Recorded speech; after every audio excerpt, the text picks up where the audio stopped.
Hi hello welcome to Navata TV. ఈ రోజు మనం కొడకంచిలోని ఆదినారాయణ స్వామి టెంపుల్ గురించి మనం మాట్లాడుకుందాం. బంగారు వెండి బల్లి అనగానే మనలో చాలా మందికి తమిళనాడులోని కంచి గుర్తుకొస్తుంది. అయితే తెలంగాణలో కూడా హైదరాబాద్ కు అత్యంత సమీపంలో కూడా ఇలాంటి ఓ దేవాలయం ఉందని మీకు తెలుసా?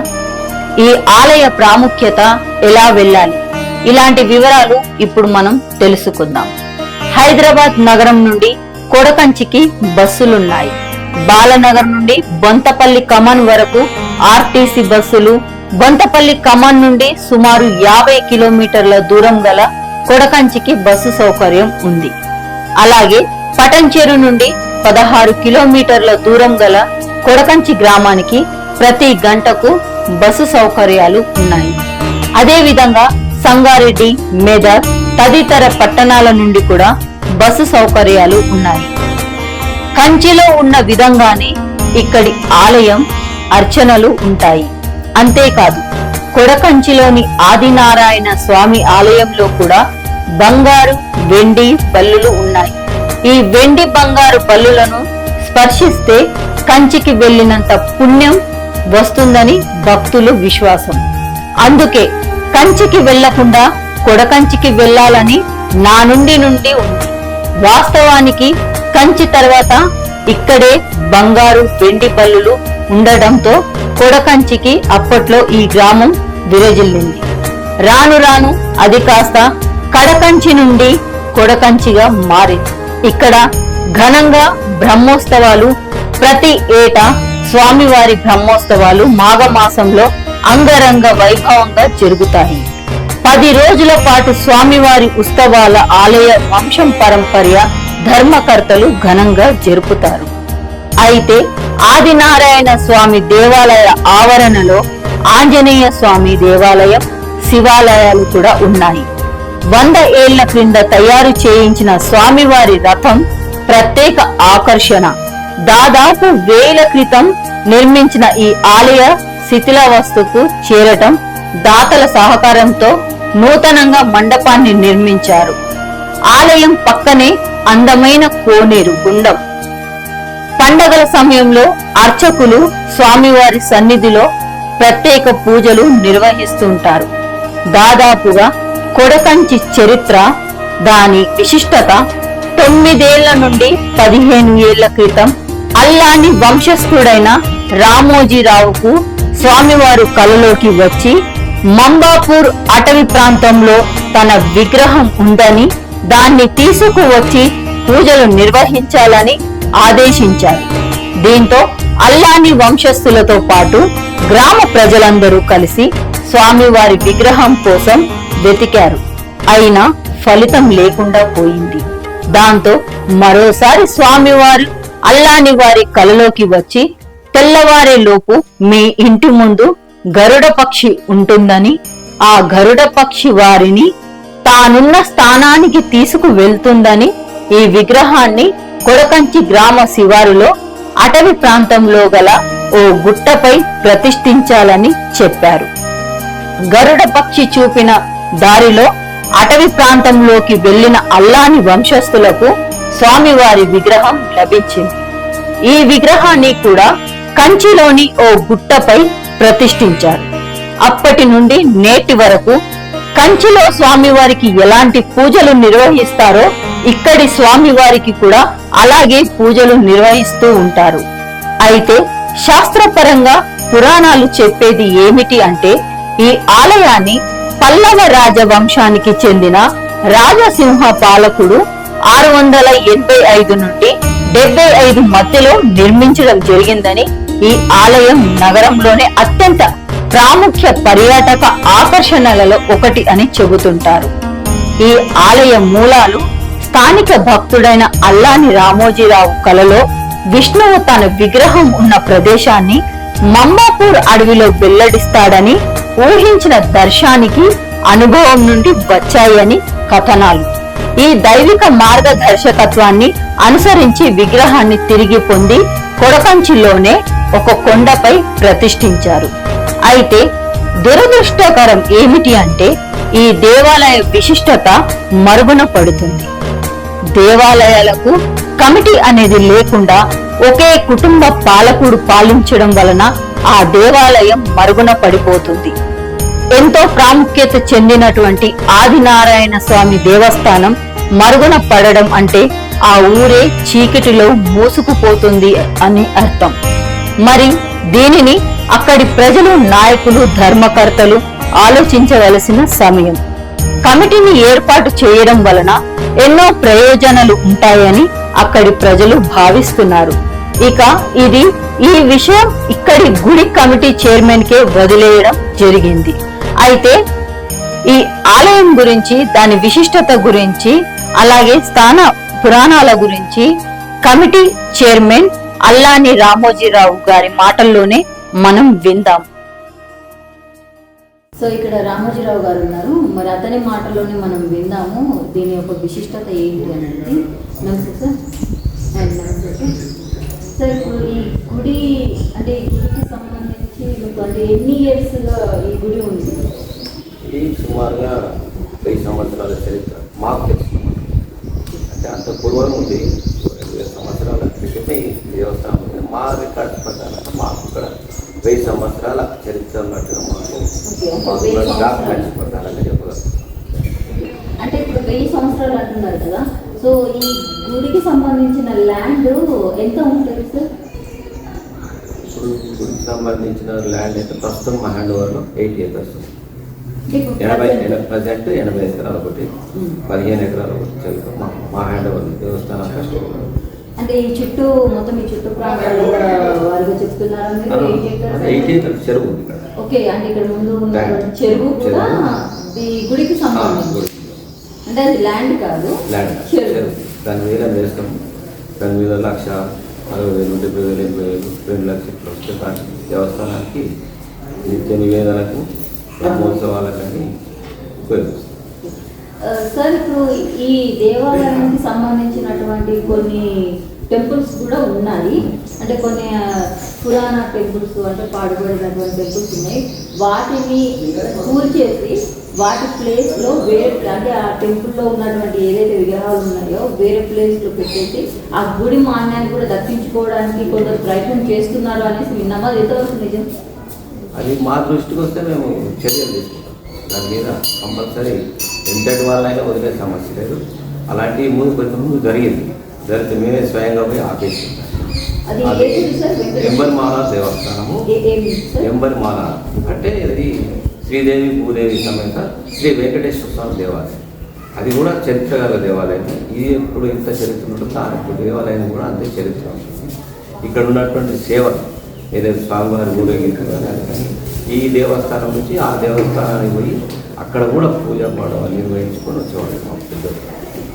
ఈ గుడికి సంబంధించినటువంటి ఇంకా ఎన్ని గుళ్ళు ఉన్నాయి సార్?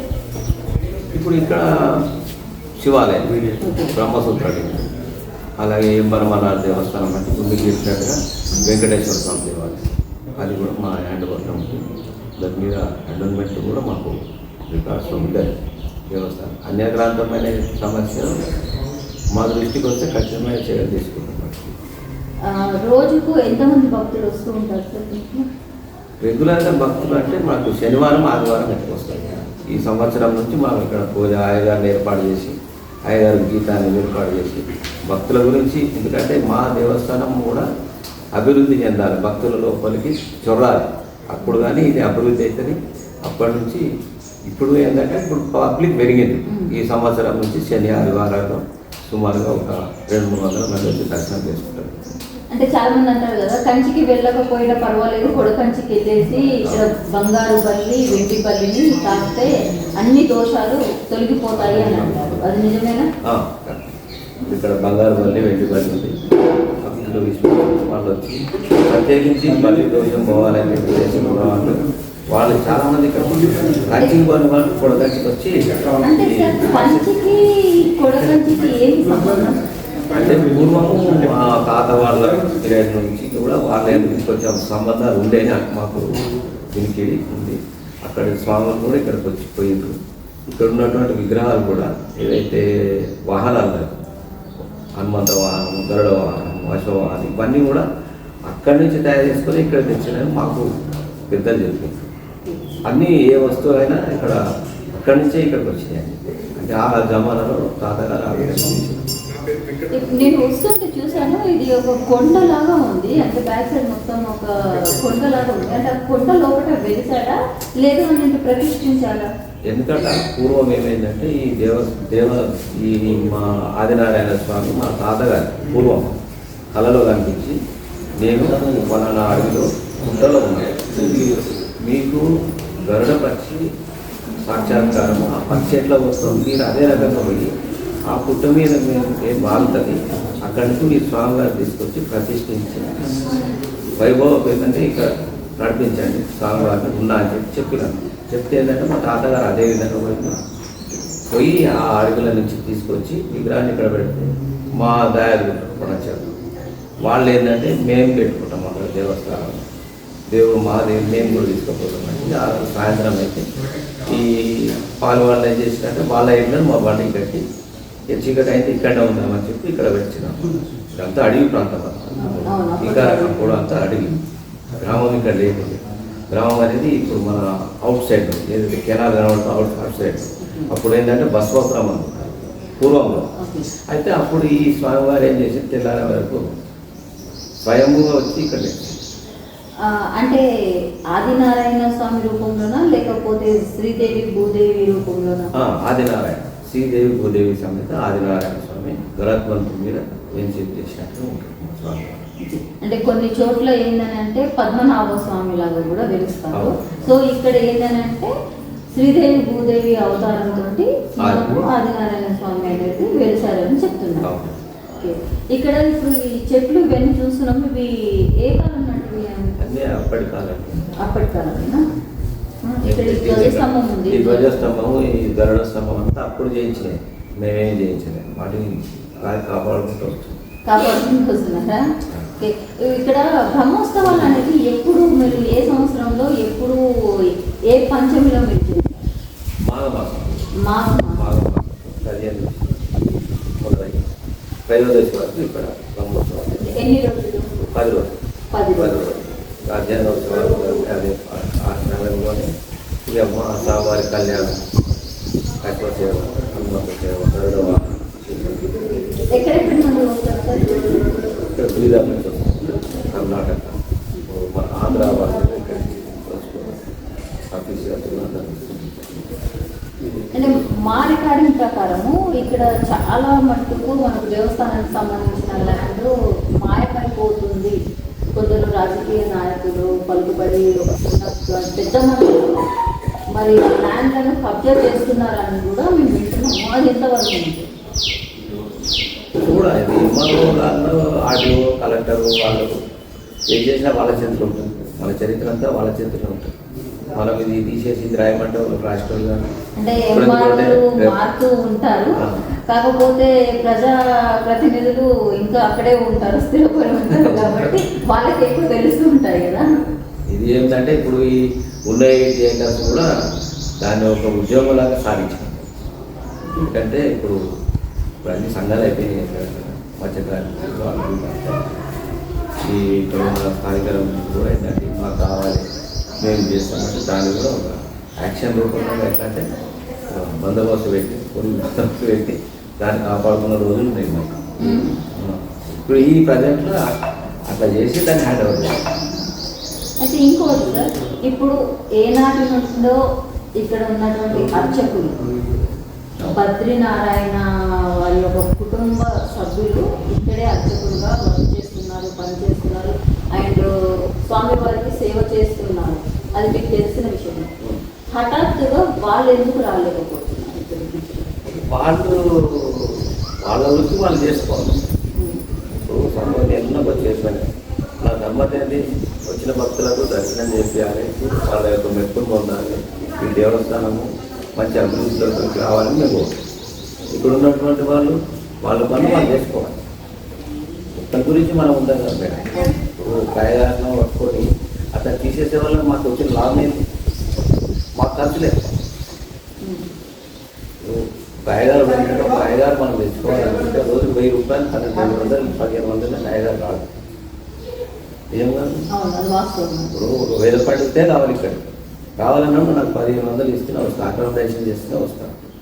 మరి అది వాళ్ళు మర్చిపోయి దేవస్థానాన్ని విస్మరించి మీరు కార్యక్రమాలు చేయకుండా మధ్యన ఆటంకం పరిచి ఇక్కడ చైర్మన్ గారికి విలువ ఇవ్వకుండా ఏం చేయకుండా నీ వృత్తి నువ్వు చేయకుండా బయట చెప్పుకుంటే ఏం లాభం? వచ్చాడు నా వృత్తి నేను చేసుకో. అంటే ఇప్పుడున్నటువంటి వేద పండితులు ఎవరు? అర్చకులు వాళ్ళ అర్చకులు, దేవస్థాన అర్చకులు. ఓకే. అంటే పురాతనం నుంచి కూడా వాళ్ళే, అంటే టోటల్ వాళ్ళ ఫ్యామిలీ వాళ్ళ ఫ్యామిలీ మెయిన్గా ఇప్పుడు ఏదైతే మేము పెట్టిన మా అబ్బాయిని వాళ్ళ పూర్వీకులే ఇక్కడ అర్చకులు.